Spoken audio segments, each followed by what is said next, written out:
भाई सेवक पर सहाय हो जा। आहा रहेदा रहेदा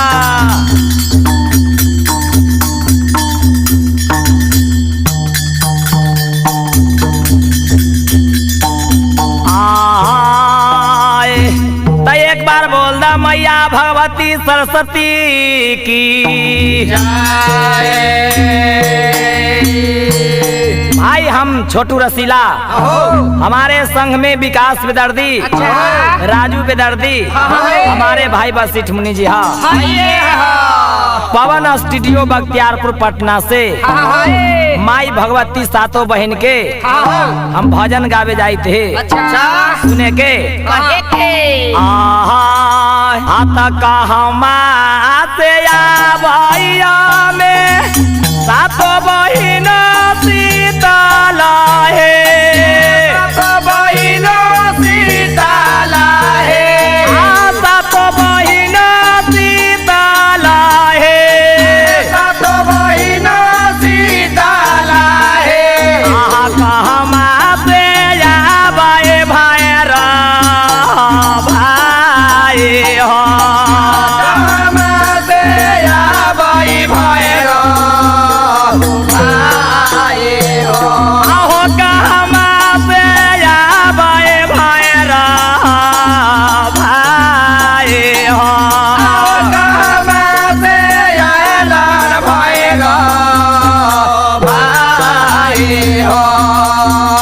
हाय देवालोक से आए लाला सातों बहिन सीताला है, सातों बहन सीताला है, आए सातों बहिन सीताला है, सातों बहन सीताला है। आहा कमारो से आए लाल भैरा भाई हो, कमरू से आयलान भैरा भाई हो, आहो कमारू से आए लाल भैरा भाई हो। कमरू से आयलान भैरा भाई हो।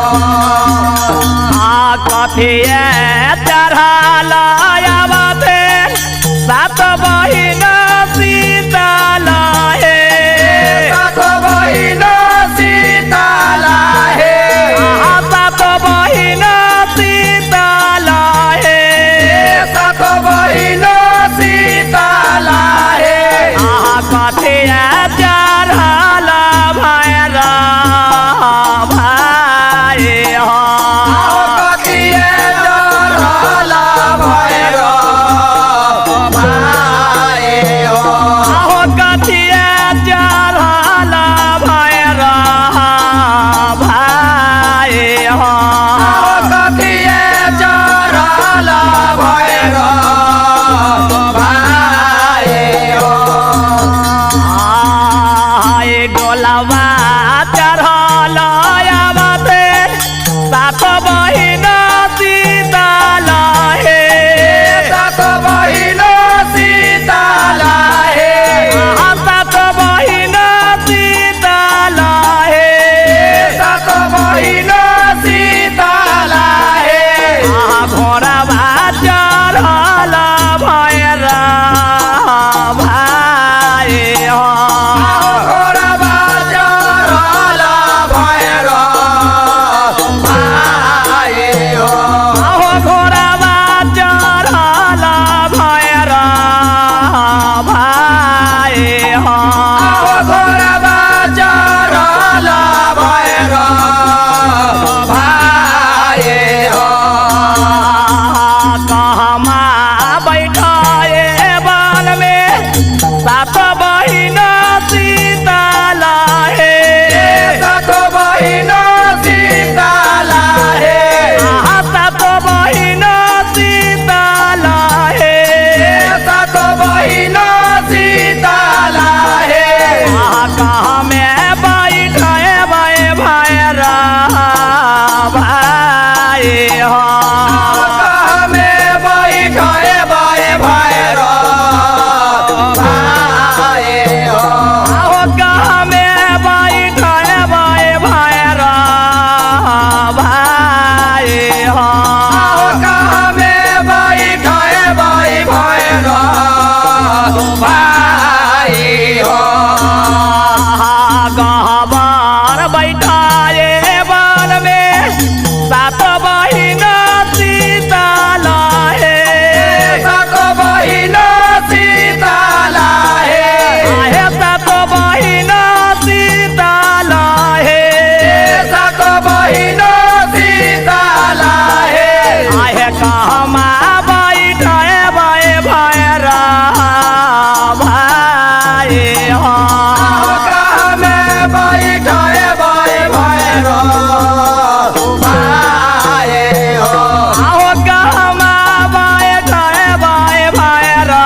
सकल